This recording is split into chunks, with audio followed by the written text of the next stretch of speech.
Je vais commencer par M. François Dité, professeur et chercheur en sciences avicoles, l'Université de Cameroun, Gwandouré, que je n'arrive pas, et le secrétaire général de la WPSA du Cameroun. François, il a contribué à l'agriculture biologique et l'aviculture durable. Il était là l'année passée et il avait dit une phrase très importante. On ne peut pas travailler, on ne peut pas donner pour l'Afrique si on n'entend pas les Africains. N'est-ce pas? On est là pour vous entendre. Cette fois, on a demandé de nous dire quels sont les problèmes que les jeunes, que les Africains subsahariens peuvent avec ça. Donc je vous passe la parole. Merci beaucoup, monsieur le modérateur, monsieur l'ambassadeur, chers invités, chers copanélistes, bonjour. Je vais vous présenter ma réflexion sur comment bâtir la résilience et l'essor de l'aviculture, qui est mon domaine d'intérêt, de plus d'intérêt, de demain en Afrique subsaharienne. Donc, nous allons commencer par une petite contextualisation. Quels sont les atouts de l'aviculture, mais quelles sont surtout les faiblesses? Après, nous allons donner quelques éléments sur comment construire cette aviculture, montrer quelques dynamiques locales qui peuvent être utilisées comme exemple pour, par la suite, mobiliser un impact global. Et donc, quelques recommandations par la suite. Donc, comme introduction, je vais commencer par le contexte de l'Afrique subsaharienne. C'est autour d'1,2 milliard de personnes. Un taux de croissance démographique de 2,5% par an. Avec, si on va jusqu'à 35 ans, presque 75% de la population jeune. Autour de 30% des personnes qui ont des capacités physiques, mais qui manquent du travail. C'est une forte capacité qu'il faut pouvoir mobiliser.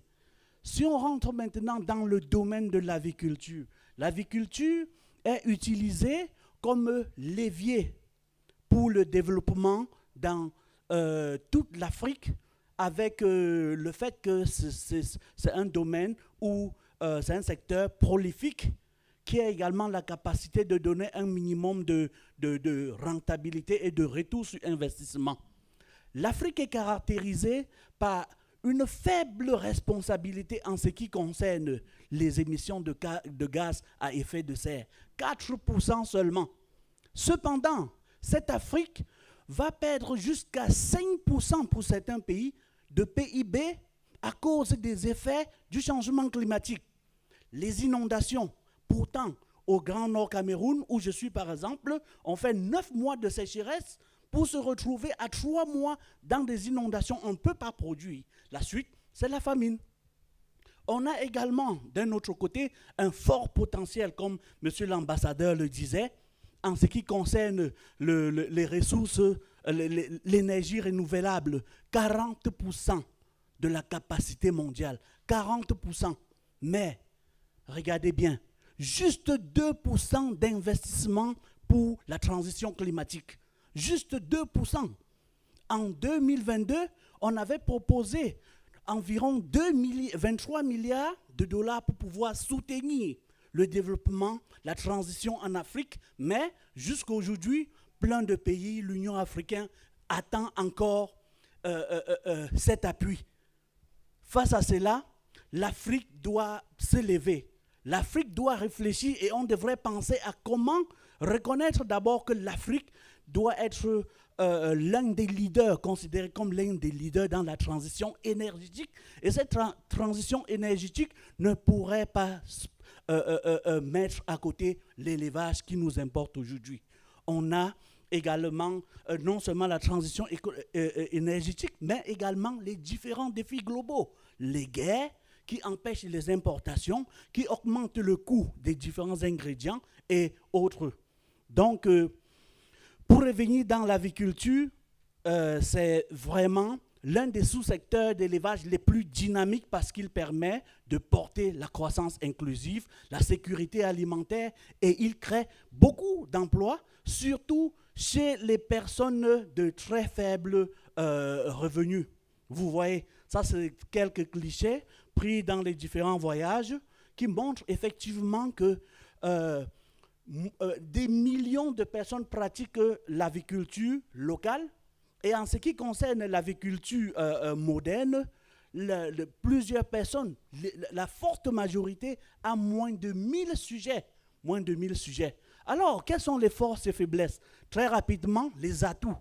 On a d'abord cette forte croissance démographique qui augmente. Toute personne, c'est l'unique domaine, l'agriculture et l'élevage, où chaque personne sur la terre sera obligée de capitaliser par jour. Il n'y a personne qui passerait un seul jour sans manger. L'agriculture et l'élevage est donc important. Ce sont des animaux à cycle court. Et puis, on a très rapidement le retour sur investissement.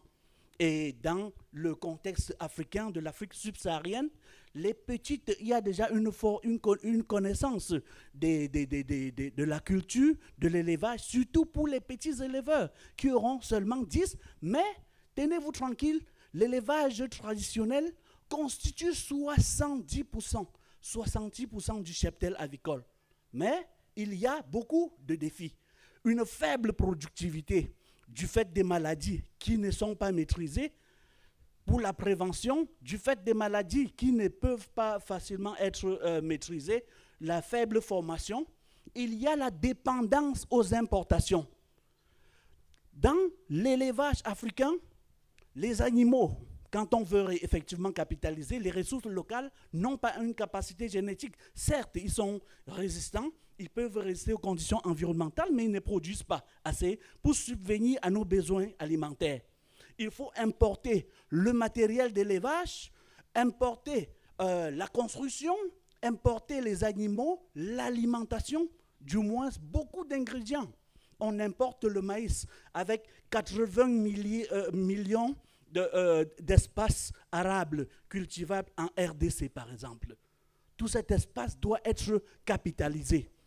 Nous avons l'accès limité aux services essentiels, la formation.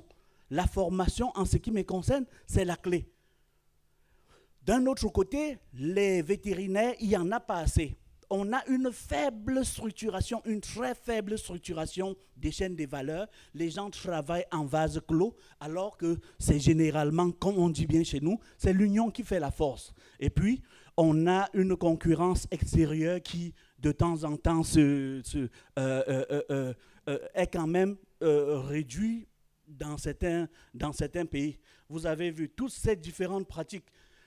La récente pandémie du Covid a montré, effectivement, mis en évidence la fragilité de la production dans cette zone-là. Vous voyez ici, par exemple, ça c'est des cas de mortalité que les gens qui n'ont pas appris, du fait qu'ils ont un peu d'argent, se lancent dans l'aviculture, pourtant ils n'ont aucune connaissance. Voilà ce qu'ils se retrouvent avec. Beaucoup de pertes. Dans ce contexte, bâtit un modèle d'aviculture à la fois résilient face aux défis capable de croître durablement. C'est ce que nous devons réfléchir. Je vais très vite passer. Les enjeux, c'est comment adapter les systèmes d'élevage aux changements climatiques et aux changements globaux, comment réduire la dépendance extérieure, comment mieux intégrer les petits producteurs. Je vais passer très rapidement à ce que je pourrais donner comme les dynamiques locales déjà que l'on retrouve avec les recommandations. Nous échangerons par la suite pendant les échanges. Nous avons les petits regroupements de femmes, par exemple, qui se mettent ensemble pour faire de l'aviculture intégrée aux autres activités d'élevage, au Burkina Faso, au Cameroun et autres, qui ont un impact, qui permettent déjà de réduire le coût de production, assurer l'autonomie locale et surtout donner une capacité aux femmes et aux jeunes qui sont en effet les moteurs de la résilience en élevage, surtout au niveau familial.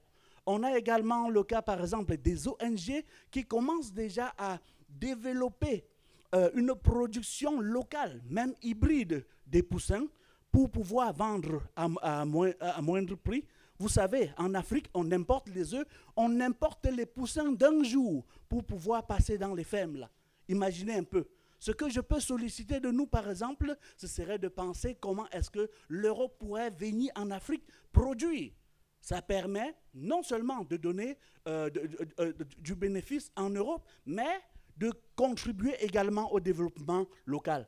On a également l'utilisation des applications mobiles pour pouvoir, ça c'est au Sénégal, et pour pouvoir donner en langue locale, en Wolof, en français et autres, les éléments pour pouvoir contourner les problèmes rencontrés dans l'élevage. N'oubliez pas, c'est les insectes. N'oubliez pas les insectes. Il y a encore beaucoup de mœurs sur, on rejette beaucoup les insectes. Pourtant, il s'est dit, les insectes, ce sont les protéines de demain. On détruit l'Amazonie.